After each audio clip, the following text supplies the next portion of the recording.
Eh, Estábamos hablando cómo conviene hacer ese choice. Y entonces vos tenés 2 horas y tenés 80 preguntas y tenés que aprobar con 48. Yo no quiero que tengamos 48, quiero que tengamos un poco más, que no nos moleste. Está claro, ¿no es cierto? Pues si tenés justo, emparejan para abajo. Suelen hacer eso. Entonces, mi sugerencia es que todo lo que sea cuentas lo dejemos para el final. Simplemente porque vamos a tardar más con eso. Y sobre todo, las cuentas suelen estar al comienzo del examen. Con lo cual, y es lo que te toma más tiempo, pero porque estás más nervioso por ahí en el momento del comienzo del examen, entonces yo lo que haría, no sé, los chicos me dijeron, sí, me resultó, es agarrar el examen, lo doy vuelta y empiezo del 80 a la número 1. Eso. Agarro todo lo que sea teórico que pueda ver con mis ojos, es marcar A, B, C o D, voy ganando puntos. Pero claro, aquello que me complica, ya, no, lo hagan ellos. O lo dejo. Es medio como que hay que ir iterando. Saben hacer choice, sí, no, claramente. O sea, eso que no lo respondí, si me toma ya no es inmediato, no, ya lo leo y no me gustó, lo dejo. Y paso a la siguiente. Tengo que ir sumando. Me puedo equivocar en 32. Claro, las cuentas obviamente las dejo para un momento en el cual ya estoy más canchero en el examen, ya estoy metido en el examen, con lo cual voy a ir más rápido también. Y dentro de las cuentas va a haber algunas, vamos a ver algo de redox. Eso es fácil, pero algunas redox te toman mucho tiempo. Entonces, si vos vas a estar 15 minutos para ganarte un punto solo, no sirve. Después agarrás y marcás la que te gusta, A, B, C, D y punto. O intentás hacerlo, no lo sé. Claro, o sea, hay que hacer algo como eso, pero la verdad es que hay que practicar mucho choice para que cuando uno lo haga, porque se repiten. Como se repiten, entonces vos, es esta, ya está. No hay problema. Una cosa sí tiene que ser. No hay nota del choice. O sea, te van a poner vos vas a ir a la mañana a rendir el día anterior y te van a poner a la tarde lista de alumnos que aprobaron el examen choice. Y va a aparecer tu nombre. No hay nota. Entonces al día siguiente tenés que ir te mezclas con los regulares y rendís el examen que rinden todos los demás. De lo cual tampoco hay nota. Ya aclaramos eso, porque después te van a decir, venga a tal día que le va a tomar, no te va a decir qué profesor, a tal hora. ¿Qué dentro de los 5 días hábiles que te pueden tomar el oral?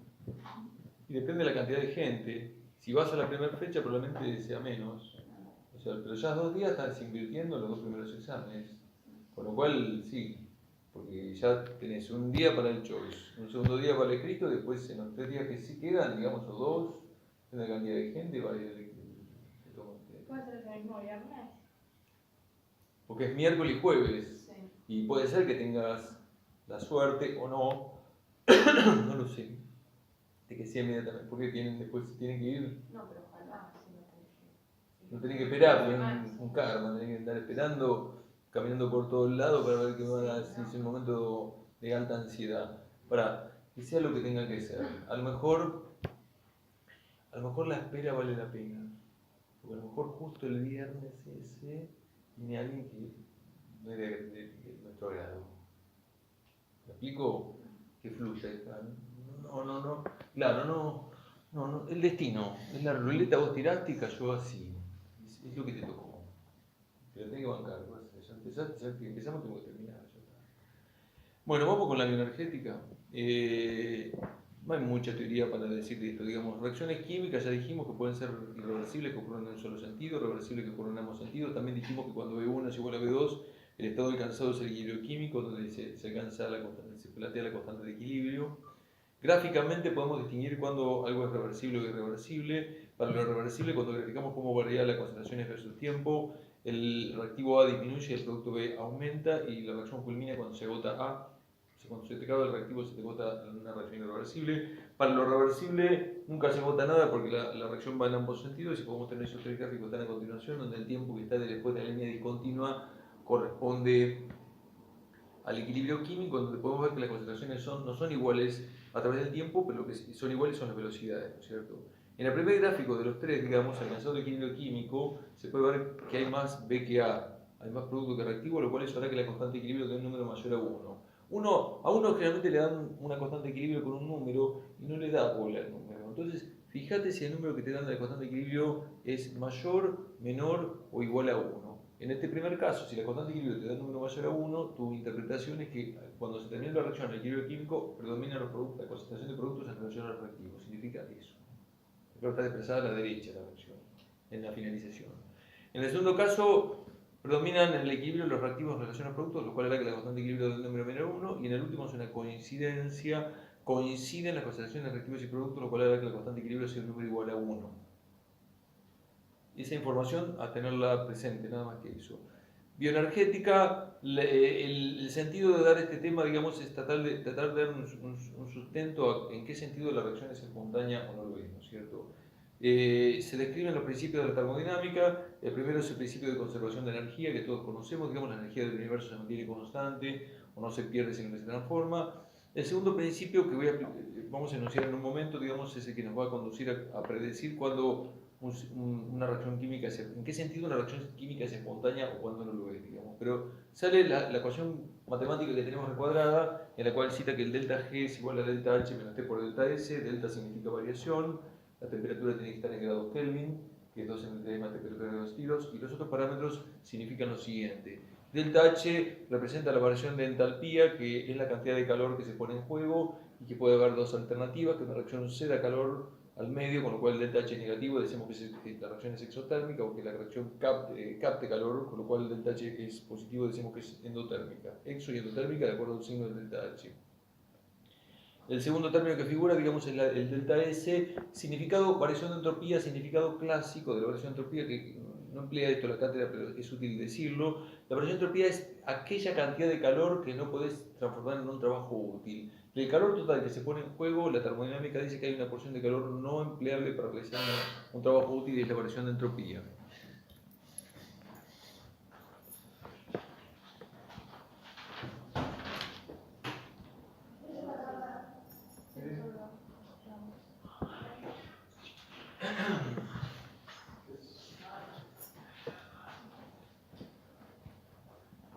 Hola.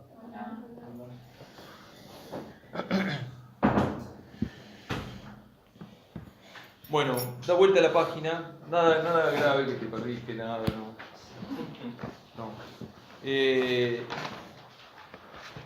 significado que sí emplea la cátedra para definir la entropía, que viene de otro lugar, digamos, no de lo que dije anteriormente, es que la entropía tiene que ver con el grado de desorden de un sistema.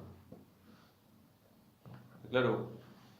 Y básicamente lo que ocurre es eso, digamos, si hay un incremento del desorden, crece la entropía y por tanto el delta S es positivo, pero si hay un descenso del desorden, baja la entropía y por tanto el delta S es negativo. Lo cual está explicado mediante el ejemplo que sigue, donde si tenés 100 aminoácidos que se transforman en una proteína en un ribosoma, en el sentido de la producción de proteína hay un ordenamiento del sistema, con lo cual el delta S es negativo en ese sentido, pero si vamos de la proteína a los aminoácidos, con lo cual desarmamos la proteína, hay un incremento del desorden.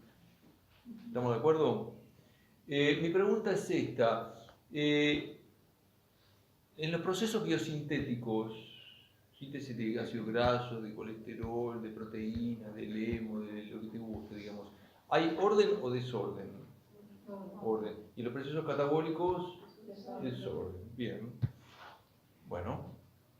El enunciado del segundo principio establece que todo proceso en la naturaleza será espontáneo siempre y cuando haya un aumento de entropía del universo, que significa lo que está mostrado a continuación. O sea, si la variación de entropía del sistema más la variación de entropía de aquello que rodea el sistema, que es el entorno, y sistema más entorno lo que uno define como universo, si la suma de esos dos términos te da un número positivo, el segundo principio te indica que lo que ocurre en el sistema será espontáneo. La entropía tiene el problema como propiedad para establecer el criterio de espontaneidad, digamos que hay que analizar el sistema, pero hay que analizar lo que ocurre afuera del sistema, que es el entorno, para sacar una conclusión, porque habla de la variación de entropía del universo.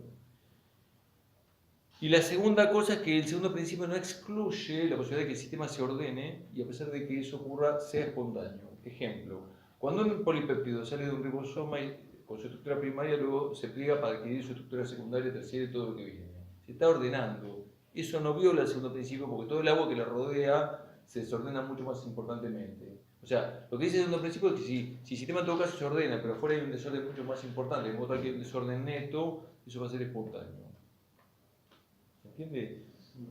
La pregunta que a menudo se formula es esta. Te dicen, la célula es un sistema totalmente ordenado, la célula es de alto orden. ¿La célula como sistema está violando según los principios de la termodinámica? No, ese orden no es gratis, digamos. Ese orden que se divisa en la célula, digamos, se acosta a un desorden mucho más importante de cuál sale la energía para bancar ese ordenamiento. Pero ya nosotros conocemos de dónde viene ese desorden. El desorden que banca el ordenamiento celular son los procesos catabólicos. La verdad que degradar glúcidos, lípidos, aminoácidos, etcétera, digamos, la verdad que romper enlaces, digamos, que es eso que genera el desorden, libera la energía para bancar el ordenamiento celular. Y claramente el desorden tiene que superar el orden para que sea espontáneo. Está claro este punto, ¿no es cierto? Ahora, por lo tanto, si me dan la variación de entropía del sistema, yo puedo aventurar solamente si ese sistema se ordena o se desordena, pero no puedo decir si es espontáneo o no lo es. Para poder concluir si algo es espontáneo, me tienen que dar la variación de entropía del universo. Está claro esto, ¿no es cierto? Que no se mide nunca. Ahora, volvamos a la ecuación de la página anterior.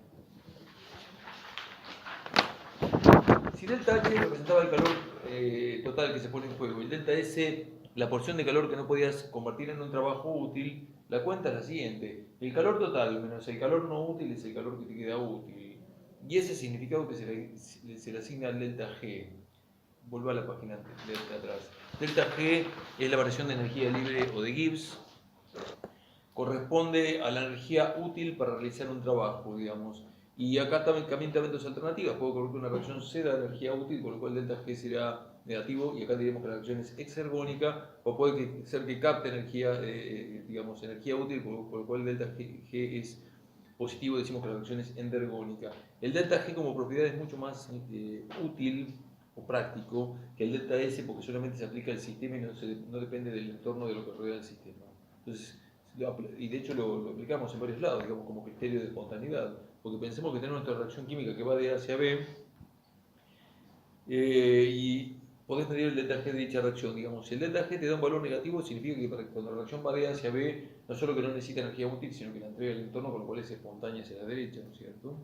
Si el delta G de la reacción de A hacia B le da un número positivo, significa que para que vaya de A hacia B le tenemos que entregar energía útil, y si eso no ocurre, no va a ocurrir espontáneamente hacia B, pero lo que no ocurre en un sentido sí ocurre en el sentido opuesto.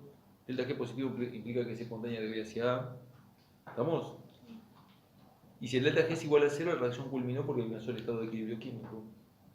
¿Ven que la solución práctica para las reacciones químicas es medir el delta G y ver el signo para poder predecir en qué sentido la reacción será espontánea, a la derecha, a la izquierda o terminó.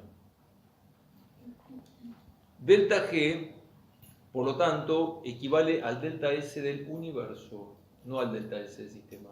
Ambos parámetros permiten establecer cuando algo es espontáneo, pero no vamos a emplear el delta S del universo, sino que vamos a emplear el delta G para establecer si algo es espontáneo o no lo es. Más o menos se entiende, ¿no? No quiero que leamos nada.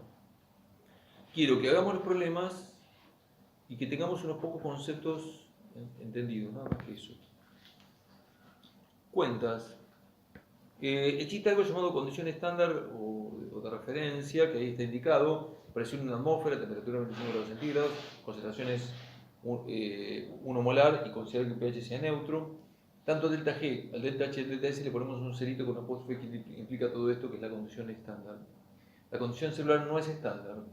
Entonces, para calcular el delta G en estado real, usemos la fórmula que está recordada a continuación, donde dice que el delta G real es igual al estándar más R por T por el logaritmo natural de la relación productos sobre reactivos. Guarda, chicos, es el LN, no es el log de pH. Hay gente que más de una vez me vino y dice, no me sale, pero ahí estaba apretando el log, y esas pavadas a lo mejor uno no las ve. O la misma ecuación despejada, que es que la relación productos sobre reactivos es el anti-LN del delta G real menos el estándar sobre R por T. Lo único que hay que hacer es cuidar de cómo poner los números en la fórmula, digamos. O sea, R corresponde a la constante de los gases, cuyo valor es 1,987 calorías sobre Kelvin por mol. La temperatura en grados Kelvin. Las concentraciones obligatoriamente tienen que ser puestas en molar, porque R está por mol. Si no lo vas a poner en molar, es posible que tengas un problema. ¿Está claro, no? O sea, la única posibilidad de que no haya problema es que la cantidad de términos que hay en el numerador coincida con el denominador, con lo cual todas las unidades se van a cancelar, puedes trabajar en milimolar. Pero si vas a tener diferentes términos, por ejemplo, si tenés que medir el delta G real de la electrólisis y la ATP, vas a tener ADP y PI en el numerador y ATP en el denominador, con lo cual hay dos términos arriba y uno abajo, tenés que poner todo en molar en ese caso. Pero si tenés dos términos arriba y dos términos abajo, no importa, está bien. Pasa todo en molar y no vas a tener ningún problema. Y el delta G suelen darlo en kilocalorías por mol, que no sirve porque R está en calorías, no puede sumar. Hay que pasarlo calorías multiplicando por 1000 y después meter los números y sacar la cuenta.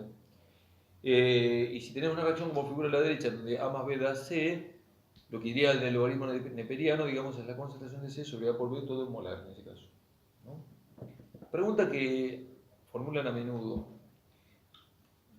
Perdón, miramos.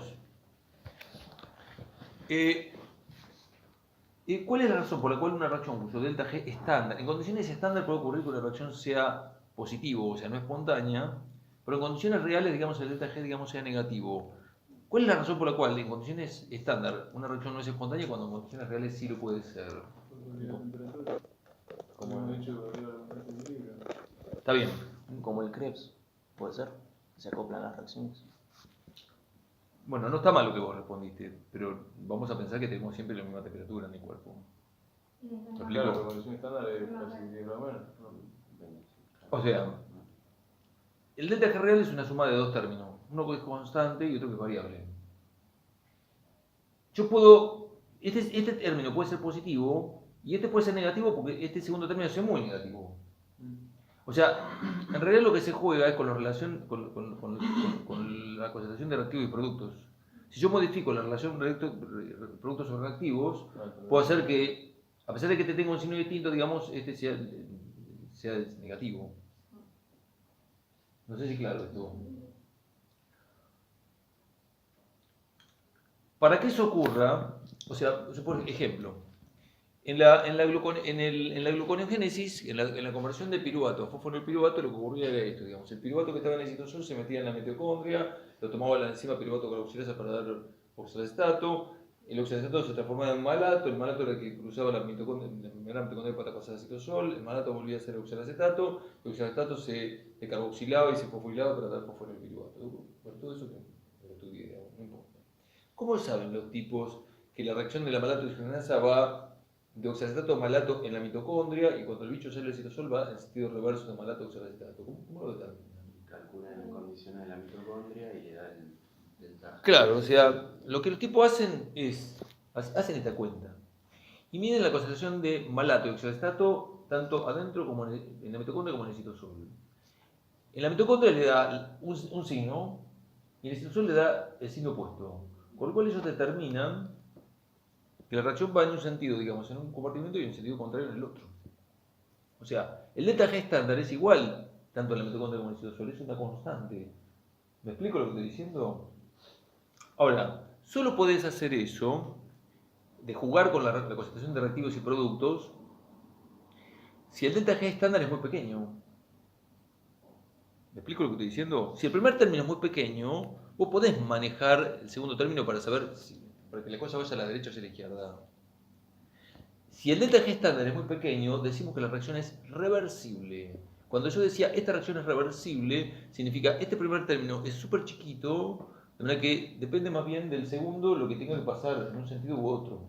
Ahora, si el primer término, digamos, el delta G estándar es muy grandote, muy negativo, suponete, olvídate de modularlo con el segundo término, no lo modificás. Esa es la reacción que fue definida como irreversible. Reacción irreversible, todas las que hemos visto, es aquella en la cual el delta G estándar es tan grande o negativo que no la podés modificar su concentración, digamos, no podés variar su sentido jugando con la relación de productos y reactivos. En todo caso, si la tenés que cambiar, tenés que hacer otra cosa, que es hacer un acoplamiento de reacciones. A los regulares, yo ya lo dije esto, digamos, cuando se vio la lanzadera del citrato, una profesora preguntó, como una de las 10 preguntas del examen final, preguntó, en la lanzadera del citrato lo que ocurre, digamos, es que la primera reacción mitocondrial, que es la producción de citrato, que es la primera reacción del Krebs, el citrato salía, digamos, y después la reacción del acetato liasa descomponía el citrato, digamos, para restituir el 5 de oxalestato. Entonces la pregunta era, ¿por qué consumía ATP? Y la respuesta es que como se trata de una reacción irreversible, cuyo delta G estándar es tan grande, la única manera de revertir esa reacción es acoplarla con una fuente que te provee energía para impulsarla para atrás. No sé si es claro. O sea, en las reacciones reversibles vos podés tener un pivot de decir voy para adelante. Cuando uno dice que en la gluconeogénesis vos reemplazás 3 reacciones irreversibles, las otras son la misma idea para atrás, estoy diciendo eso, digamos, que yo tengo que alterar la concentración para que vaya en sentido opuesto, nada más. Lo otro no lo puedo alterar con la concentración, tengo que hacer algo diferente, acoplarlo. No sé si es claro esto. Bien. Vamos a la página siguiente. Si la reacción alcanzó el equilibrio químico, con lo cual el delta G real, el real es 0, derivamos en esas dos fórmulas que están anotadas, donde dice que el delta G estándar es igual a menos R por T por el logaritmo de la constante de equilibrio, o la misma ecuación pero despejada. Con lo cual todos los problemas que vamos a hacer, digamos, se resuelven con esta fórmula de despejes. Ya está. Y los conceptos que ahora tenemos en la cabeza. ¿Se entiende? O sea, los tipos también, o sea, cuando hicieron el tema de la lanzadera, por ejemplo, la lanzadera Mareto de Espartato, ¿cómo saben todo eso? Que la reacción de la gota ocurre para un lado en un sentido, que ocurre en el sentido. No, hay que sacar los delta G, hay que medir las concentraciones y decir, bueno, en qué sentido es espontáneo, lo cual entiende que es, digamos, ese sentido que uno cuenta, digamos, cuando está dibujado en el papel, digamos, así. Acoplamiento de reacciones. ¿Qué es lo que hay que hacer cuando algo que no es espontáneo lo vamos a tornar espontáneo, ¿no es cierto? Hemos visto acoplamiento de reacciones en 8.000 lugares, digamos. Por ejemplo, obviamente que no es espontáneo que la cadena respiratoria bombee protones hacia el espacio de la membrana, pero logramos que sea espontáneo porque las reacciones redox de la glucólisis le proveen energía. No es espontánea la fosforilación oxidativa, formar ATP no es espontáneo, pero logramos que sea porque los protones bombeados que entran por la ATP sintasa proveen energía para que eso suceda. Ninguna biosíntesis de ninguna molécula es espontánea. Es antinatural sin armar algo, digamos, pero solamente ocurre, digamos, porque acoplamos una fuente energética. No sé si es claro. En todo el tiempo estuvimos viendo acoples todo el tiempo. Imaginemos que yo tengo una reacción que va de A hacia B, cuyo delta G estándar sea más 3, no sé, más de un número, como el signo es positivo, la reacción es espontánea de B hacia A. Pero quiero que vaya de A hacia B. La puedo torcer, digamos, acoplando esta reacción, una que le provee energía y una que como conocemos mucho es la hidrólisis del ATP. ATP más agua que da ADP más PI. Pongamos el agua. El agua generalmente es omitida en todo lo que podemos pensar y en general es más reactivo que lo que uno cree, digamos. Bueno, cuyo delta G estándar es menos 7,3 kcal por mol. Cuando sumás los dos delta G, el delta G del combo de todo, digamos, te da menos 4,3, y como ahora todo resulta ser negativo, digamos, ahora podrá ocurrir que A se transforme en B, lo cual uno suele decir con gasto de ATP, o con la hidrólisis de ATP, o con gasto de energía. O sea, lo que uno está diciendo con esto es que si el ATP no intervenía en este proceso, la cosa iba de B hacia A, y para que vaya de A hacia B, digamos, tenés que dar una fuente que te provee energía. Pero si la suma seguiría dando un número positivo, sería insuficiente en ATP. Y por eso hemos visto algunos procesos metabólicos que gastan más de un ATP, o puede ocurrir que el ATP rompa dos enlaces para dar AMP más pirofosfato, que es doble cuota energética. O sea, eso no es un capricho natural, digamos. Eso es porque la suma de todo tiene que dar un valor negativo para que sea espontáneo. Está claro, ¿no es cierto? Ejemplos que me pueden tomar con acoples son súper fáciles, digamos. O sea, vamos a hacer ahí un ejemplo. Te dice datos. Fosfenol piruvato más agua que da piruvato más PI, delta G estándar igual a menos 14 y pico. ATP más agua que da ADP más PI, delta G estándar es menos 7,3. Entonces con esas reacciones que te las dan anotadas, te dice calculame el delta G estándar de la reacción, de la última reacción de la glucólisis aeróbica, que es fosfenol piruvato más ADP que da piruvato más ATP. Yo tengo que sumar las reacciones de datos y desembocar en esa última que es la que me piden los tipos, pero tengo que ver que las cosas estén acomodadas adecuadamente.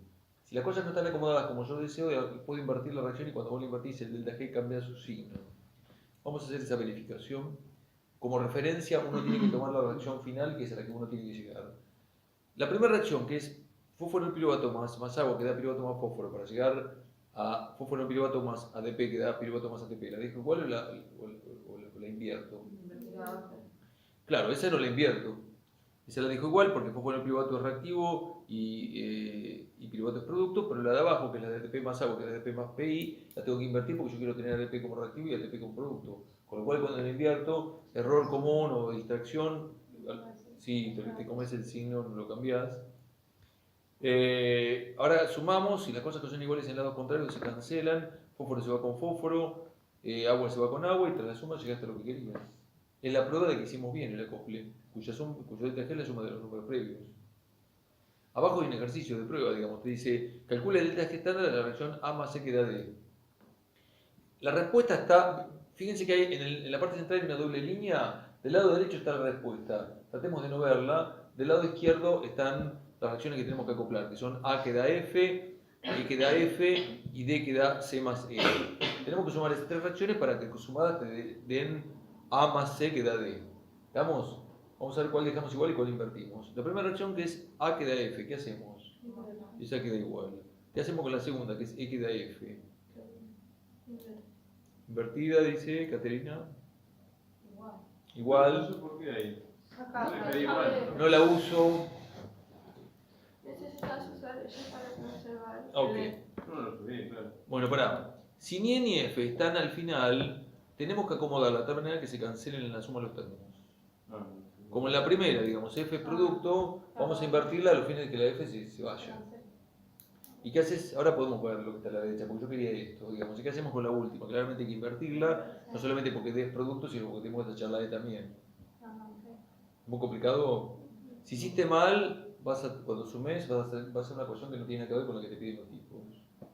Con la cual, si vos sumás y llegaste perfectamente, decís, está bien armado todo, digamos. Esto sirve para que sean armónicos. No sé cuánto. Perdón, espontáneo. Bueno, en este caso va a ser espontáneo. Eso es un dato menor, o sea, los tipos quieren ver cómo vos acomodar las cosas. Sí. ¿Está bien esto? Puede llegar a ser positivo. Sí, puede ser cualquier cosa. Está bien, ¿no? No hay que tener un poco de imaginación. Algún aspecto teórico vamos a decir ahora, que ya lo conocemos. Miramos acá un poco tranqui todo esto, ¿no? La idea que las reacciones que ocurren en nuestro cuerpo, digamos, acopladas, digamos, tienen finalmente un delta G negativo. Porque si no, ¿para qué acoplaste? ¿No?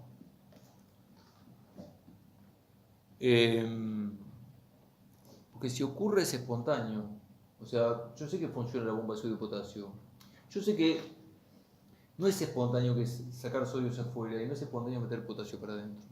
Pero ocurre con la bomba. Con lo cual, el acople de los movimientos de los iones con la hidrólisis y el ATP te da un delta G final negativo. Tiene que serlo. Si ocurre.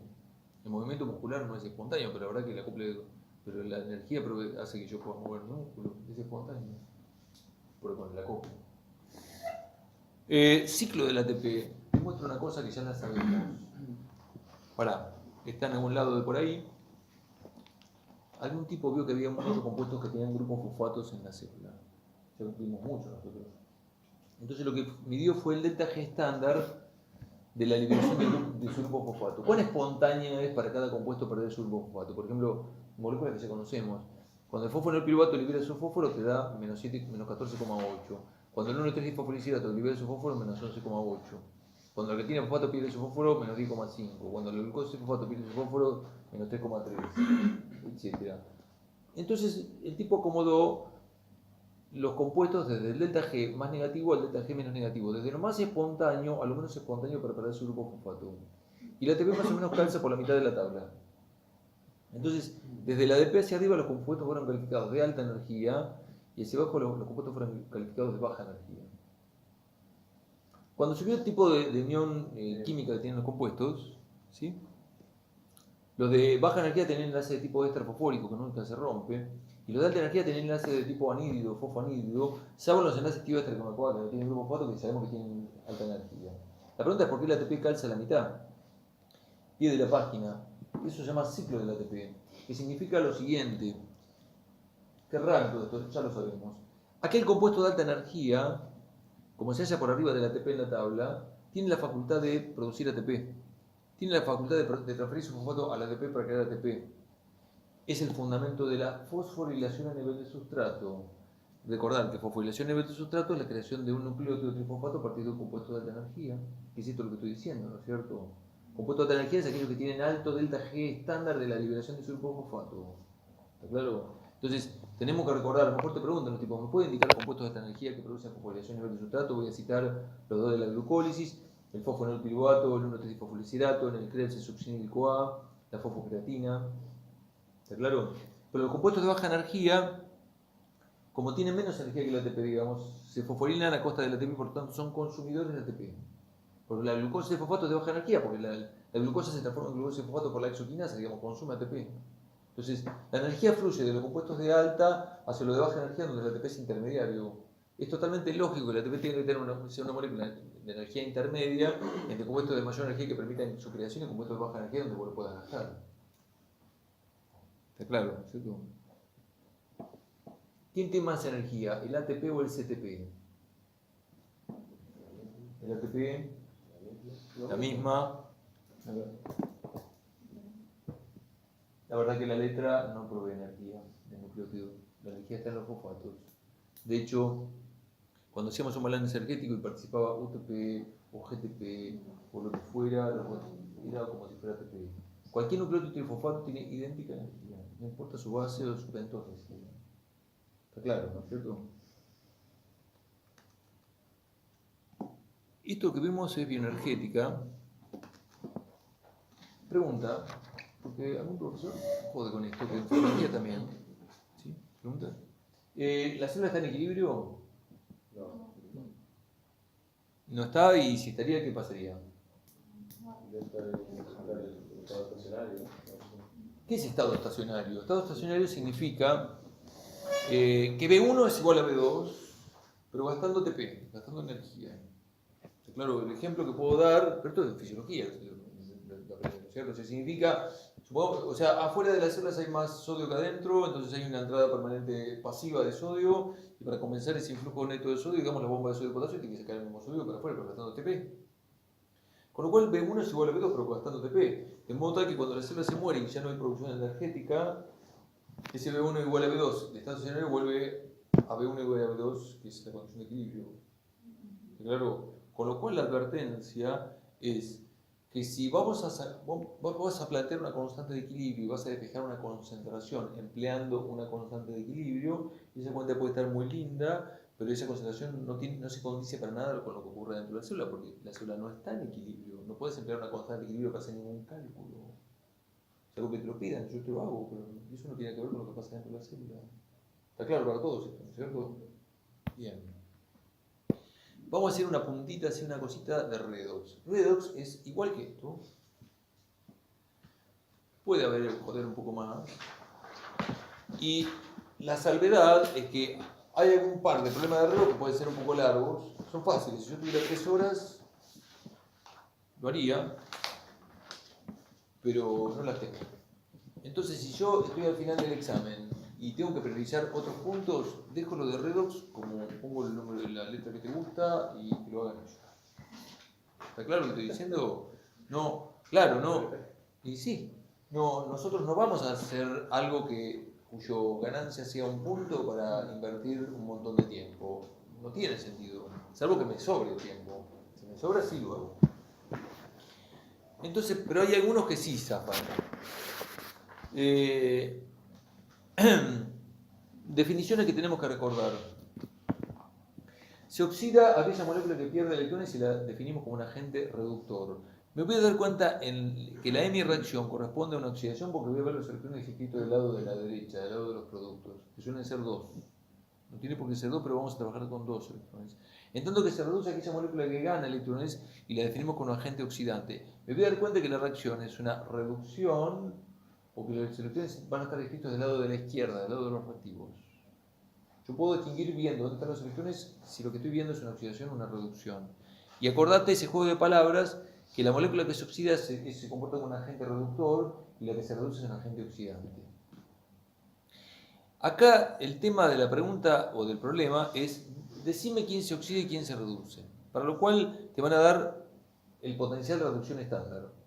Una E con un cerito con apóstrofe. Que es un número expresado en voltios, lo mencionamos en la cadena respiratoria, que te da la fuerza de un compuesto, digamos, a la reducción, a ganar electrones. Datos, por ejemplo, ahí te dice que el potencial de estándar, digamos, para que el NAD se reduzca a NADH, digamos, tiene un valor de menos 0,320 voltios, y la potencial de reducción del piruvato para que se reduzca al lactato tiene un valor de menos 0,185 voltios. Te da 2 hemireacciones de reducción, pero obviamente no pueden ser las 2 reducciones, una tiene que ser oxidación. De las 2, una va a haber que invertir. Una va a ser oxidación y la otra va a quedar como reducción. ¿Cuál es el criterio que vamos a tener para saber cuál queda igual y cuál hay que dar vuelta? En el proceso redox espontáneo, esto se liga con cadena respiratoria, o sea, en realidad por eso lo dan en el segundo parcial. En el proceso redox espontáneo, los electrones migran desde el compuesto de menor valor de potencial de reducción al de mayor valor de potencial de reducción. O sea, por ejemplo, cuando vimos cadena respiratoria, el que tenía menor valor de potencial era el NADH, y el que tenía mayor valor de potencial de reducción era el oxígeno. Y en ese sentido iban los electrones. Y todos los bichos intermedios tenían potencial de reducción intermedio. ¿Estamos de acuerdo? Entonces, eso es el sentido espontáneo. Entonces, tomando como criterio eso, vamos a hacer lo siguiente. Vamos a comparar los dos números de potencial de reducción que tenemos y decimos lo siguiente. El número más grande de los dos va a corresponder a la reducción. Y esa reacción va a quedar igual porque ya es reducción, ¿no? Pero el número más chico de los dos, que es el otro, va a corresponder a la oxidación. Y esa va a ser la que vamos a invertir. Con lo cual, de los dos números, el más grande es menos 0,185 en relación a menos 0,320, de manera que por eso abajo está anotado que el piruvato se reduce a lactato, ¿está bien? Y la otra es la que invierto, digamos, con lo cual pongo que el NADH se oxida nada. ¿Me siguen, chicos? En bioenergética, cuando yo invertía una reacción, el delta G cambiaba su signo. Ahora no tocas nada. No tocas ningún signo de ningún E. ¿Estamos de acuerdo? ¿Cuál es cualitativo? Entonces ahora sumás la M reacción de reducción, la de oxidación, y te queda al final, digamos, la reacción armada, que es piruvato más NADH, flecha, lactato más nada. Y al tener que dar una respuesta, porque va a estar como choice esto, solo miramos los reactivos, que son en este caso piruvato y NADH, porque son las moléculas que intercambiaron electrones, los productos no lo han hecho. Entonces, como posibles opciones de choice, que ahora vamos a hacer uno, porque si te toca uno de estos, lo hacemos de cabeza, porque es muy fácil, digamos, podría ser que el piruvato se reduce en presencia de NADH, o el NADH se oxida en presencia de piruvato, o podría ser que el piruvato oxida al NADH, o el NADH, todo juego de palabras, o el NADH reduce el piruvato, como el piruvato se reduce es agente oxidante, y como el NADH se oxida es agente reductor. Si me tira algún choice, algo de los productos de la reacción, no le doy bola. Hacemos una de prueba para ver si sale sin saber nada. Miramos todos acá. Dale. Choice libre este. Analiza las siguientes reacciones e indique la opción correcta. Cuando el NAD se reduce a NADH, potencial menos 0,320. Cuando el acetaldehído se reduce a etanol, potencial estándar menos 0,197. El de arriba menos 0,320 y el de abajo menos 0,197. El número más grande es este. Esta reacción va a quedar igual y esta la tenemos que dar vuelta. Cuando yo sumo, me van a quedar como reactivos, que son los que me interesan, acetaldehído y NADH, y como productos me van a quedar etanol y NAD oxidado.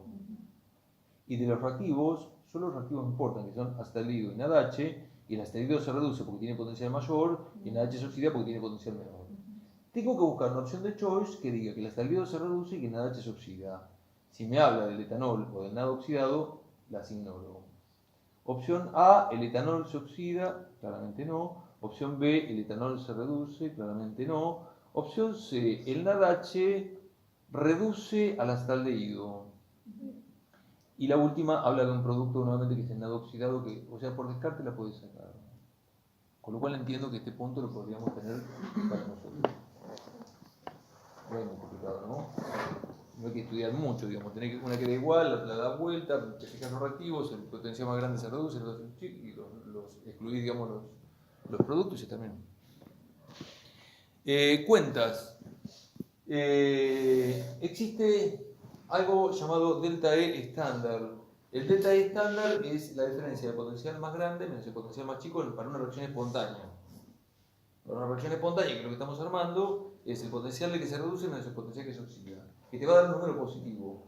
Y aquí viene la vinculación con la bioenergética para calcular el delta G estándar de la reacción que hemos armado, en la fórmula que está recordada donde dice que es igual a menos N por F por el delta E estándar. N es el número de electrones, te va a decir acá N igual a 2, te lo dice, te lo da ese dato. F, constante de Faraday, te va a decir que es 23.060, y el delta E es la diferencia que recién calculamos, de manera que como los tres números son positivos, N y F y el delta E, porque dijimos que es positivo porque es espontánea, y adelante de la fórmula menos te va a dar un delta G negativo.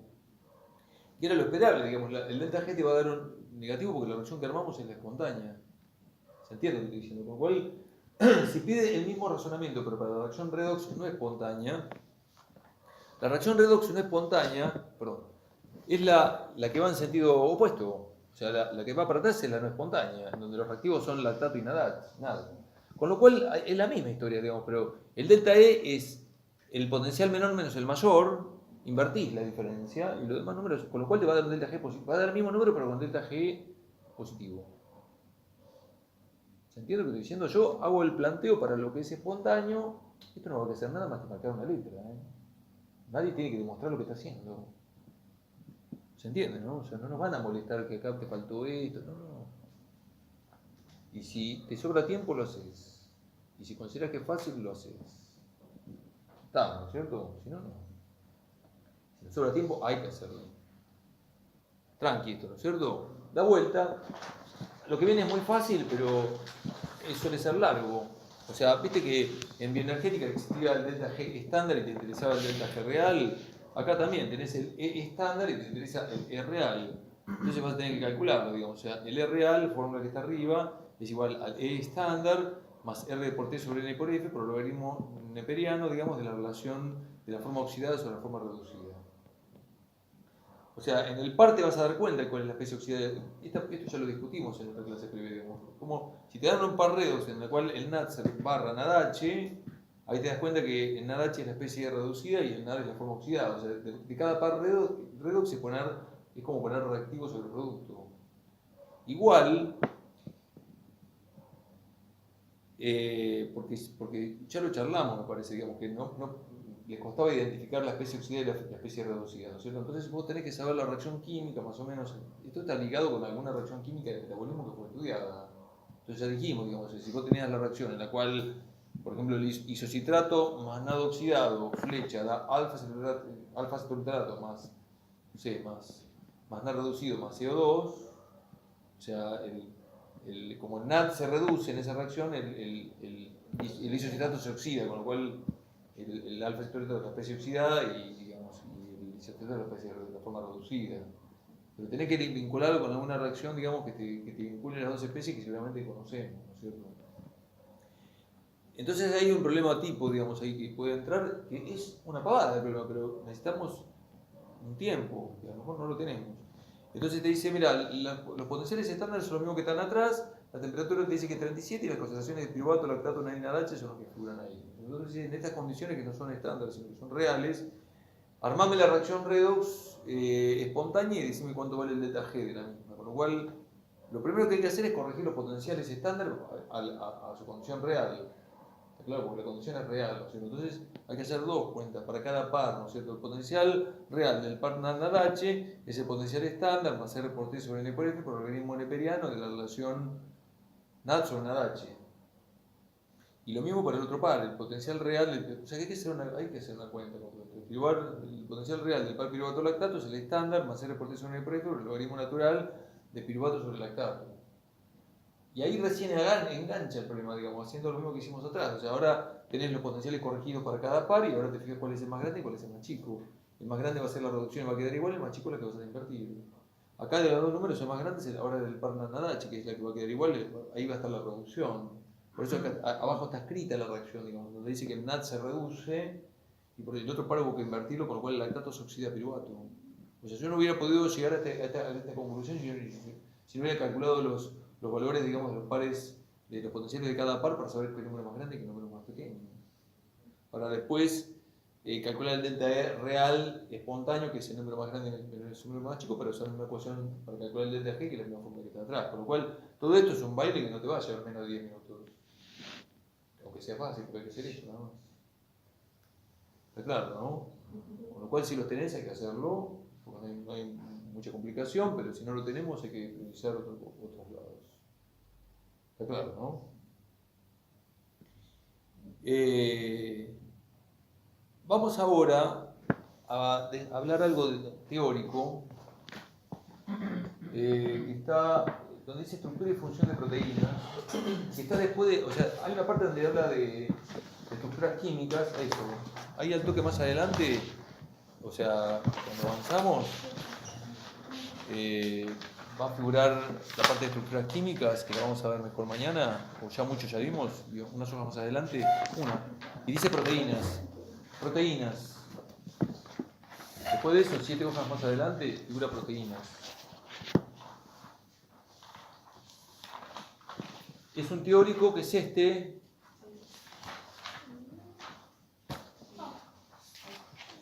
Sí, ahí. Que es el del primer parcial, que no sé si alguien lo leyó, que es medio feo como está escrito. Se llama Estructura y Función de Proteínas. No vamos a leerlo para el final. Pero hay que llevarlo, ¿eh? Con lo que vamos a decir está bien. Si fuéramos a examen parcial tendríamos que leerlo. Si fuéramos a un examen parcial hay que leerlo todo. No. Vamos a la segunda hoja, donde está la palabra colágeno. Abajo.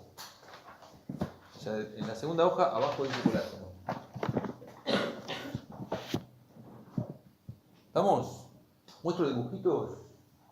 ¿Qué tomo del apunte? Los dibujos. Si lo tenemos, está bueno ver si te queda en la retina.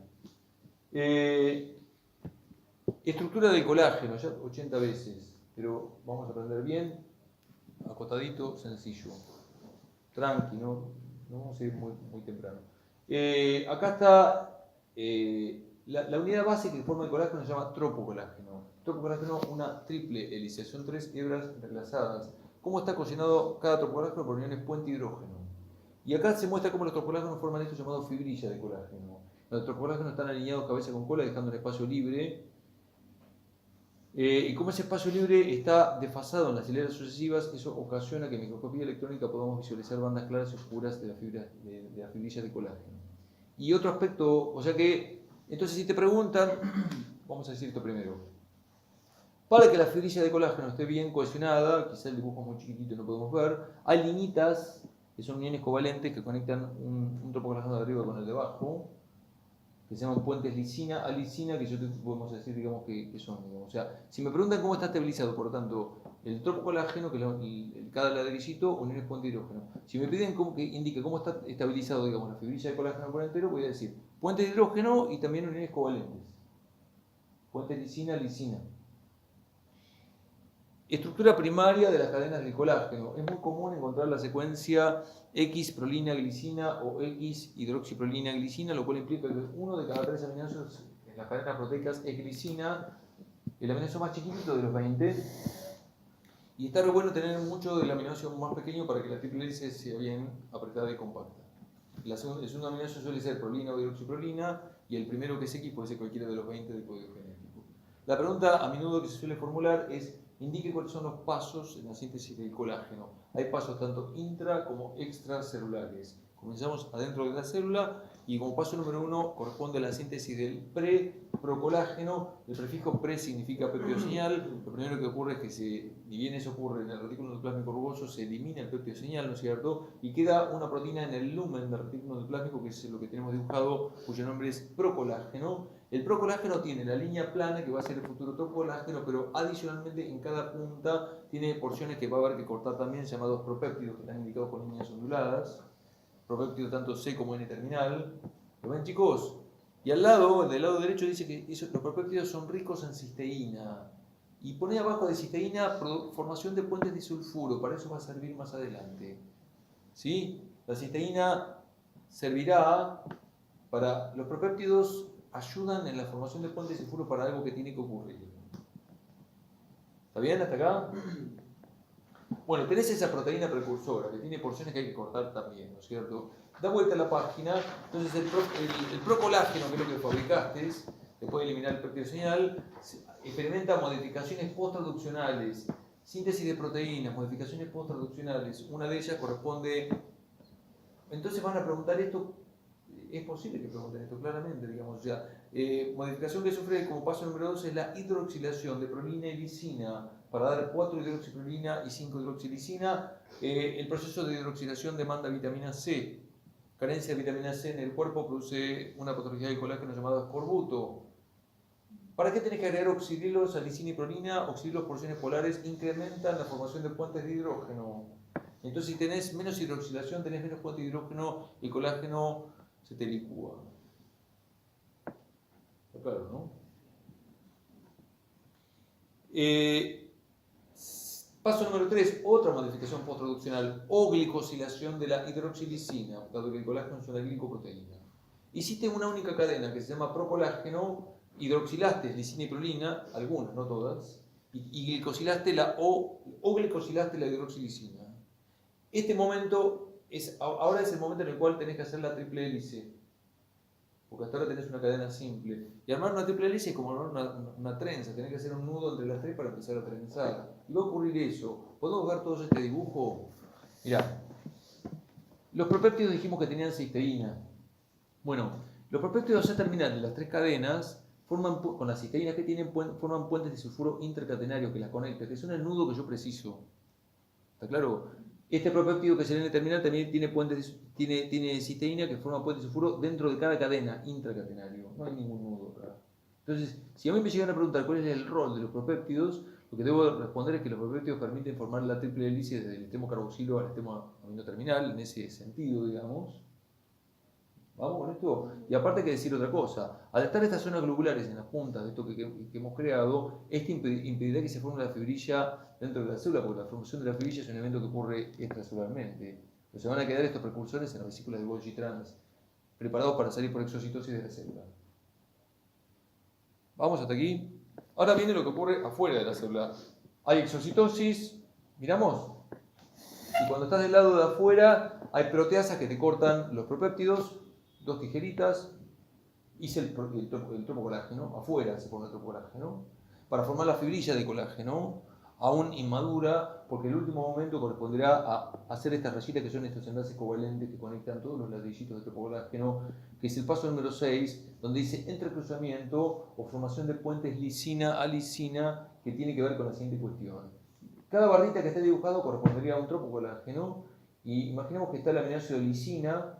La lisina en el R tiene un grupo amino adicional, en el carbono épsilon. Entonces, lo que ocurre es que algunas lisinas en la materia extracelular se desaminan. Hay una enzima llamada lisiloxidasa que desamina la lisina y en ese carbono queda una función aldehído. Y la aminoácido ahora se llama alicina. La alicina fue una lisina que se desaminó.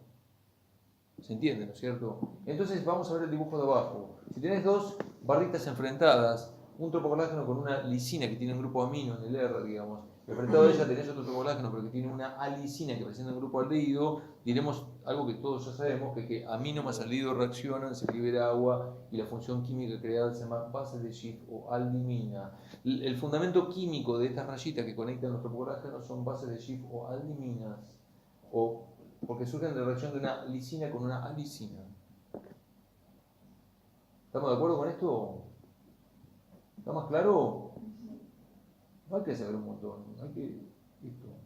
Así, dibujo...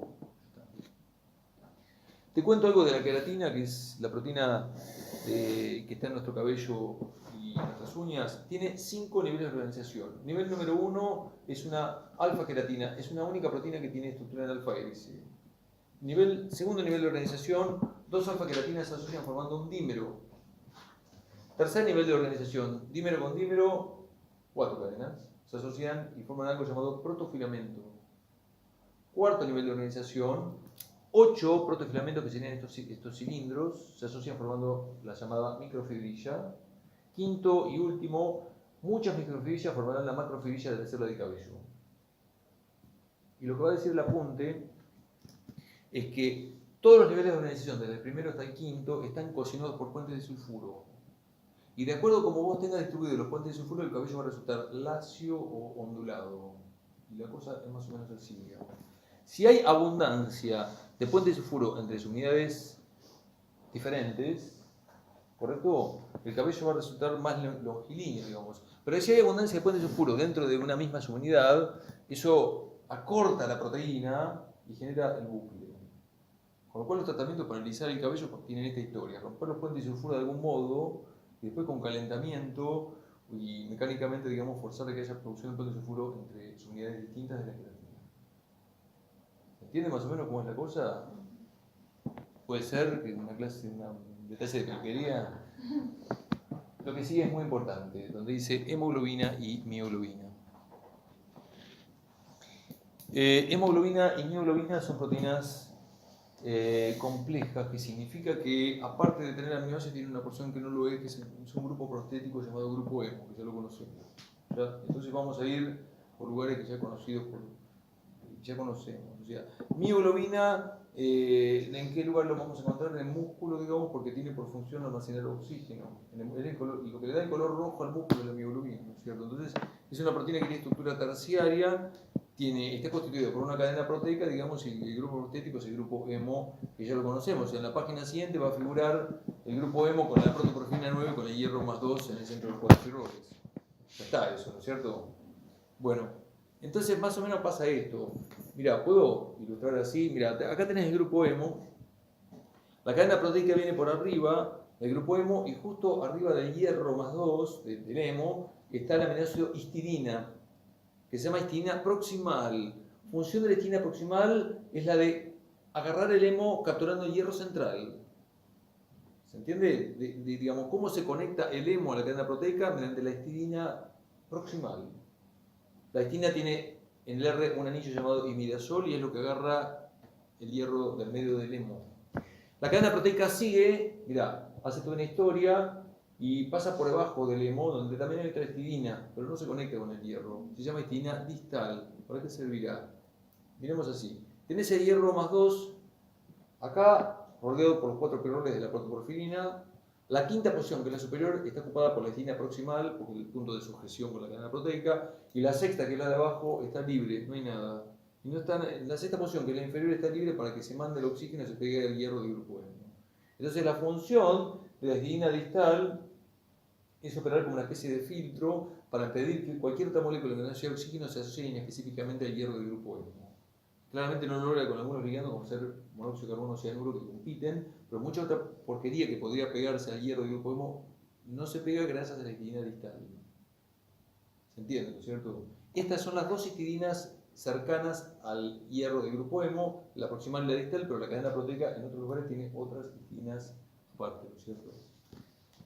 Hemoglobina A1, glóbulos rojos, tiene estructura cuaternaria, tiene dos cadenas alfa, mucho de fisiología, esto es sangre, y cosas que ya han visto, digamos. Dos cadenas alfa y dos cadenas beta, y se puede ver en el dibujito que está ahí hecho, que las alfa y las beta están en sentido diagonal. O sea, hay interacción alfa-beta, pero no alfa-alfa ni beta-beta. ¿Lo vemos eso? Están diagonales tanto las alfa como las beta. Cada cadena, no importa que sea alfa o beta, tiene su hemo, que es ese cuadradito, también con la misma historia que conté para la mioglobina, con la histidina proximal y la distal. Así que puede transportar 4 moléculas de oxígeno a los tejidos, esa es la función. Gráfico que viene a continuación, todos lo conocemos, es la curva de saturación de ambas proteínas por el oxígeno. Porcentaje de saturación en función de la presión de oxígeno, tenemos una hipérbole para la mioglobina y una sigmoidea más tirada a la derecha para la hemoglobina y un parámetro que se llama P50 semejante a la KM. Si damos con el 50% de la saturación podemos calcular la P50 para cada proteína y como la P50 de la hemoglobina es mayor, por lo tanto tiene menos afinidad por oxígeno que la mioglobina. Que está perfecto que la que está en el tejido tenga más afinidad que la que está en la sangre para que haya una entrada de DNA mayor afinidad, si no, no entraría para nada, ¿no es cierto?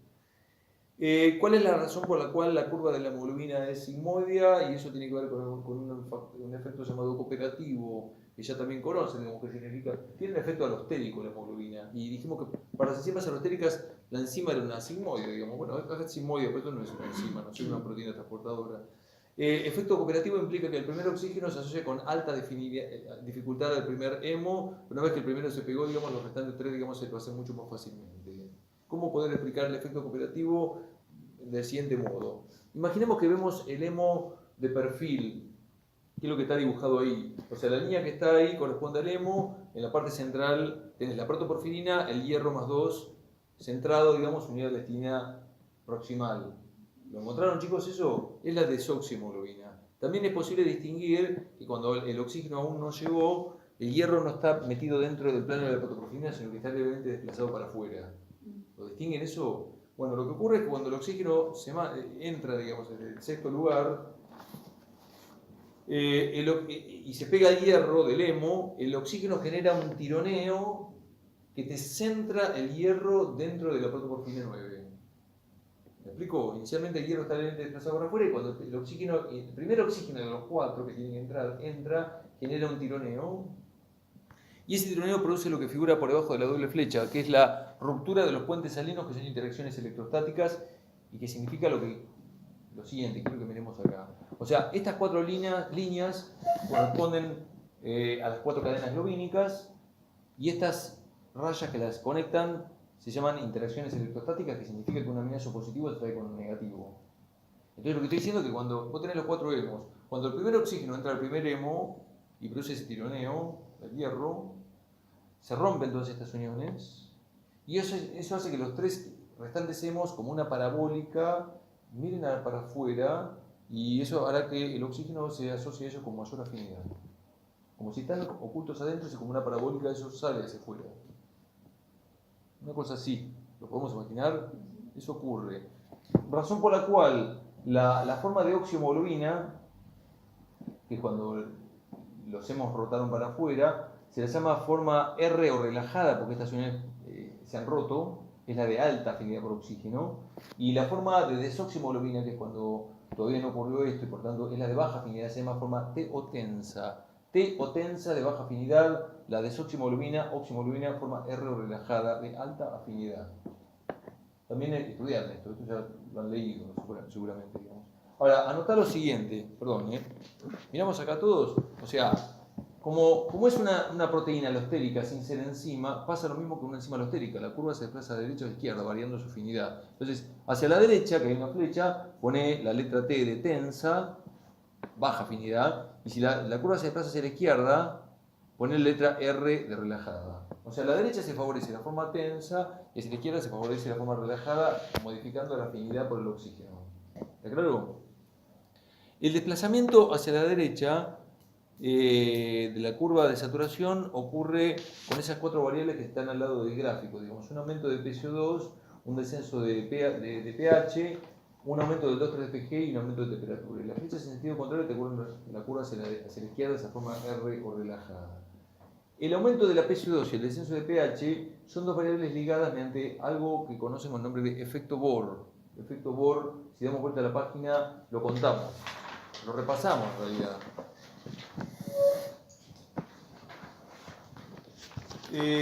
Efecto Bohr explica qué ocurre con el intercambio de gases a nivel capilar y en alveolo también.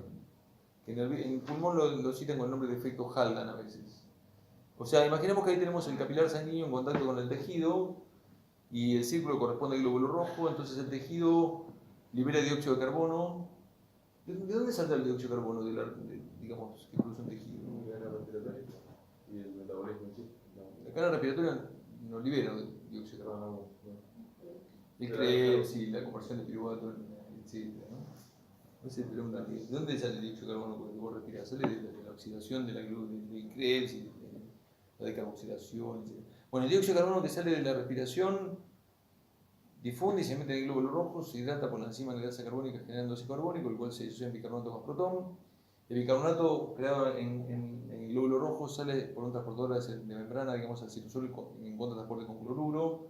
Hay un incremento de cloruro, porque sale intercambiado por bicarbonato. Y si tenemos la oxiohemoglobina, el protón se pega a cierto lugar de la hemoglobina que ahora voy a comentar, digamos, para dar la especie de protón de hemoglobina que libera el oxígeno e ingresa al tejido para oxigenar. O sea, la composición de todo esto corresponde a la siguiente. Cuando aumenta la PCO2 en el glóbulo rojo, aumenta la concentración de protones y por tanto desciende el pH.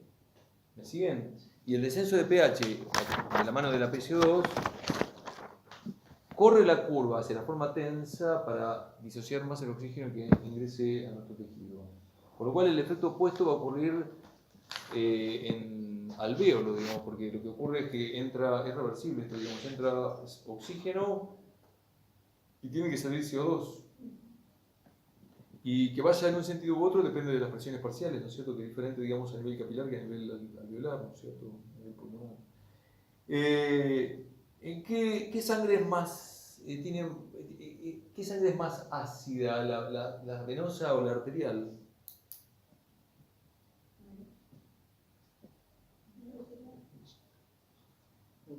No sabemos cuál tiene más dióxido de carbono.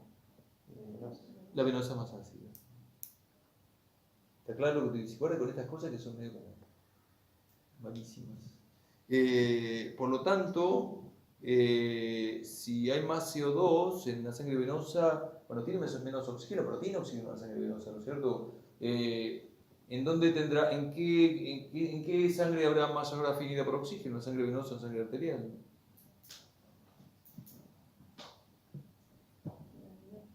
En la arterial. O sea, claramente, si tenemos más, si en la sangre venosa tenemos más CO2, evidentemente la curva está más desplazada hacia la derecha que en la arterial, que tenemos menos CO2, ¿no es cierto? ¿Lo digo de nuevo o No escuché la pregunta. ¿Los demás entendieron lo que estoy diciendo? Lo digo de nuevo. Entonces yo estoy comparando sangre venosa con sangre arterial y estoy aplicando lo que recién contamos. Entonces, el pH, el CO2 que hay, digamos, tiene relación con el pH y ambos parámetros tienen que ver con si está la curva de la hemoglobina más hacia la derecha o a la izquierda.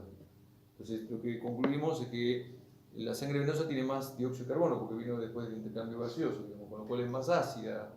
Por lo cual en la sangre venosa la curva está más desplazada para la derecha, donde hay menos afinidad por oxígeno. Por lo tanto, tiene más afinidad en la sangre arterial que en la sangre venosa. ¿No es cierto lo que estoy diciendo? Eso, pregunté eso, nada más eso. ¿A qué parte de la hemoglobina se pegan los protones de la disociación del ácido carbónico, digamos? O sea, y la respuesta es que se unen a las histidinas. La histidina es el único de los 20 aminoácidos dentro de la proteína que tiene capacidad buffer o amortiguadora.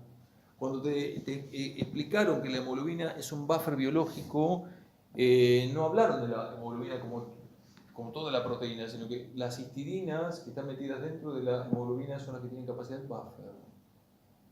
¿Está claro lo que estoy diciendo? Es así, no es solo la histidina proximal y la histidina. Cualquier histidina de cualquier proteína tiene capacidad buffer. Lo que pasa es que tenés una banda, tenés una cantidad infernal de hemoglobinas, o sea que es la proteína principalmente buffer biológico, por la cantidad, por la concentración que tenés de hemoglobina, simplemente por eso. Está claro, ¿no es cierto? Lo que dice a continuación es que la hemoglobina puede asociar cuatro ligandos en 4 lugares diferentes, digamos. Asocia al oxígeno pegado al hierro del grupo hemo. Los protones, como acabo de decir recién, se pegan a las histidinas porque son las responsables de la capacidad buffer. También puede pegar CO2, la hemoglobina, pero no se asocia a ese gas al grupo hemo, sino que se pega con los 4 grupos aminos terminales de las 4 cadenas globínicas. Y cuando el CO2 se pega al amino terminal, forma una estructura llamada carbamino o grupo carbamínico. ¿Claro lo que estoy diciendo? ¿Escucharon alguna vez esto? Grupo carbamínico o carbamino es como el dióxido de carbono. El 15% de dióxido de carbono se asocia a la hemoglobina de esta manera, asociado con los grupos aminos terminales de cadenas globínicas formando carbamino. La otra pregunta alternativa que se puede hacer al CO2 es cómo viaja por sangre, como carbamino, como acabo de explicar recién, como bicarbonato después de la reacción con hidrasa carbónica y como CO2 en estado gaseoso porque no reacciona con nada, porque por eso podemos medir la presión, ¿no es cierto? La cuarta y última molécula que puede asociar la hemoglobina es una que ya conocimos de glúcido, que es el 2,3-DPG. Entonces, para saber dónde se pega el 2,3-DPG, andar a la página anterior, donde están las 4 bolitas de la hemoglobina. El 2,3-difosfolilato tiene 2 fosfatos, molécula que tiene claramente carga negativa. Por cada hemoglobina, en la parte central de las 4 bolitas, de las 4 unidades, se pega un único 2,3-DPG y como es una molécula que tiene carga negativa, se pega aminoácidos positivos que están en la cadena beta. La interacción es electrostática. Se aloja en la parte central entre las 4 unidades, digamos, pero solo se pega a las unidades beta, no a las unidades gamma. Con aminoácidos que tienen carga opuesta, positiva. Solo a una, ¿no? Solo una. Y entonces cuando se pega un único 2,3-PG en ese bolsillo central a las unidades beta, esto te corre la curva hacia la derecha, hacia la forma tensa, bajando la afinidad por el oxígeno. ¿Está claro? A todo esto, pero hay que ir a la página de atrás, se cita la hemoglobina fetal. 2,3-DPG es uno de los factores que tiene que ver con la adaptación a la altura, eso ya también, entre otras cosas, ¿no es cierto? La hemoglobina fetal tiene más afinidad que la hemoglobina materna porque tiene una composición diferente, digamos, tiene 2 cadenas alfa y 2 cadenas gamma. Y como el 2,3-DPG solamente se puede pegar las beta y no se puede pegar las gamma, digamos, la hemoglobina fetal no le da bola al 2,3-DPG, es insensible al 2,3-DPG. O sea, por un lado tiene la hemoglobina de la madre que pega 2,3-PG, con lo cual se corre a la derecha, pero la hemoglobina F que no pega 2,3-PG se queda plantada en ese lugar, digamos, por lo cual eso genera la diferencia de afinidades requerida para que haya una transferencia neta de oxígeno de la madre al bebé. Después pasa de F a la hemoglobina normal, cambia la beta por gamma, la gamma por beta. Pero así también conviene con el dióxido de carbono, ¿no? ¿Cómo? Compite también con el dióxido de carbono. Para pegarse al hierro. Con monóxido, ¿no? Monóxido sí, pero ¿por qué va a haber monóxido? No sé. ¿Cómo? O sea, porque también te da una afinidad del oxígeno. Bueno, a ver si entendemos. Vos lo que me estás O sea, el diciendo coste de pestino nunca se va a pegar a la no le da bola, no. Pero el monóxido sí se puede pegar. ¿Pero por qué tiene que haber monóxido? ¿Tiene que No, sí, está no intoxicado? Sí, sí. Vos me estás preguntando si el efecto del monóxido de carbono en el bebé va a ser más drástico. Claro. Y yo creo que para que llegue al bebé ya la madre está muerta. Yo lo creo que es eso lo que tiene que ocurrir. Yo no creo que la madre esté saludable y el bebé esté pasando. No creo, no. Sí, creo que sí, pero no creo que, digamos. No, lo que yo te entendí que vos decías es, si me estás diciendo que tiene tanta afinidad por oxígeno, a lo mejor no le cede tan fácilmente el oxígeno a los tejidos. Claro. Eso podemos charlar. Y la verdad es que tiene suficiente afinidad como para que la extraiga de la madre, pero no es tanta afinidad infinita como para que no se le dé los tejidos. O sea, es una diferencia de afinidad que no es tan abismal. Es una diferencia de afinidades que hace que se transfiera, pero va a poder donar ese oxígeno a los tejidos, ¿no es cierto? Caso clínico que quiero contar. Esto más o menos sí sabían todo. En todo caso hay que prolijarlo porque fisio, lo que pasa es que en fisio, que es una materia espectacular, te tiran las cosas y a veces quedan. Y no se entiende porque es información. Y hay una explicación que hay para prolijarlo, nada más que eso. Anemia falciforme. Y lo han preguntado a los regulares, esto que voy a decir, para terminar la clase. Entonces es una hemoglobinopatía. Te van a preguntar esto que va a haber que memorizar, lo que es indique en qué consistió la mutación en la anemia falciforme, que va a dar un tipo de hemoglobina llamada hemoglobina S. Entonces, me lo acordé, es una mutación puntual en la cadena beta globínica, por la cual se reemplaza o sustituye glutámico, que es lo normal, por valina, que es lo nuevo que va a entrar. Cambio de glutámico por valina en la cadena beta globínica. Hay una mutación en el gen de la cadena beta globínica que ocasiona esto. Pero tienen que memorizar eso. Si quieren anotarlo o como quieran. Pero la siguiente pregunta que te pueden formular es, y esto viene jodiendo en los finales regulares, ¿por qué motivo esa sustitución ocasiona que el glóbulo rojo pierda su forma de disco bicóncavo? Entonces, más o menos la respuesta es así. Cuando una proteína se pliega, lo hace como una micela, o sea, los aminoácidos polares miran hacia afuera y los polares miran para adentro. En esta sustitución vos cambiaste el glutámico, que es polar, que mira hacia el agua, por valina, que no se banca el agua, porque es no polar. A vos te va a quedar mirando hacia el agua un aminoácido que no se la tolera. ¿Estamos de acuerdo? Va a pasar, tiene un final muy parecido a lo que vemos con el Alzheimer con las proteínas priónicas. Va a pasar esto, mirá. Como hay una cara no polar nueva que se generó, en el afán de huir del agua, va a ocurrir esto. Una hemoglobina se asocia con otra, se van a formar polímeros de hemoglobina. Que precipita y genera la deformación del glóbulo rojo que tiene la típica, en un frontis se ven como medialunas, o forma de hoz. Está claro que produce lisis y esto ocurrió porque en la sustitución vos cambiaste algo polar por algo no polar, porque si hubieras cambiado algo polar por algo polar, otra cosa polar, a lo mejor no hubiera ocurrido nada. No sé si claro este punto. No tiene problema de intercambio gaseoso, o sea, esto ocurre en personas de raza negra generalmente. El intercambio gaseoso es normal. Lo que pasa es que como tienen menos glóbulos rojos porque se rompen antes, ¿no? Y como perdieron la plasticidad los glóbulos rojos, cuando pasan por capilares muy finitos quedan aglutinados y tienen crisis de dolor. Una cosa así. ¿Sí? Entonces, ¿cómo lo preguntan estos? Esto, nos obliga, o sea, nos están evaluando otra cosa distinta, que lo vamos a ver mañana, pero es un embole, pero hay que saberlo. O sea, es una manera de evaluar Miramos esto porque con esto termina la clase. La clasificación de aminoácidos, que es un embolio. Cuando vos clasificás los aminoácidos, que mañana lo vamos a ver, tenés los aminoácidos no polares, y después son todos polares, pero tenés los polares neutros, los polares con carga negativa y los polares con carga positiva.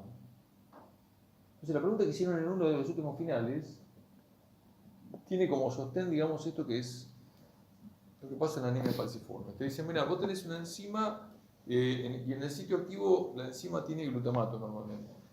Es un aminoácido polar negativo. Entonces te preguntan, ¿qué pasaría si hay una mutación puntual por la cual se cambia glutámico por alanina? Que significa, estás cambiando justo en el sitio activo un aminoácido polar con carga negativa por un aminoácido no polar. Lo más probable es que el cambio es tan drástico que puedas decir, el cambio, con que vos pongas que estás cambiando algo polar negativo por algo no polar, está bien. El cambio es muy importante, con lo cual es posible que la enzima deje de funcionar.